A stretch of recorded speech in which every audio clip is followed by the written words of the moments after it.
नमस्कार. सुरुवातीलाच मोठी एक पावसाची बातमी समोर येत आहे. आज 26 जुलै 2025ला कोकण तसेच पश्चिम महाराष्ट्रात आणि विदर्भात या ठिकाणी अतिमुसळधार पावसाचा इशारा देण्यात आला आहे. सोबतच रेड अलर्ट देखील देण्यात आलेला आहे. त्यामुळे नागरिकांनी सतर्क राहण्याचा इशारा हवामान खात्याने दिला आहे. तर कोणकोणते आहेत ते जिल्हे जाणून घेऊया. तत्पूर्वी आपल्या चॅनलवर तुम्ही नवीन असाल तर चॅनलला सबस्क्राईब करा. मुंबई, ठाणे, पालघर येथे देखील पावसाचा जबरदस्त मारा अपेक्षित होणार आहे. पुणे आणि सातारा घाटमाथा इथेही रेड अलर्ट हा देण्यात आला आहे. कोल्हापूर, सांगली तसेच इथे जोरदार पावसाचा अंदाज हवामान खात्याने दिला आहे. पूरस्थितीचं गांभीर्य वाढत आहे.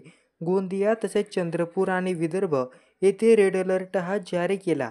भंडारा तसेच गडचिरोलीमध्ये ऑरेंज अलर्ट देण्यात आलाय.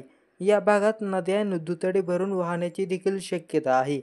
तसेच नाशिक, जळगाव, धुळे येथे मध्यम ते जोरदार पावसाचा इशारा देण्यात आला. गोदावरी नदीला पूर येण्याची शक्यता आहे. तसेच नाशिक परिसरात सतर्कतेचा इशारा देण्यात आलेला आहे. तर ही होती आजची महत्त्वाची अपडेट.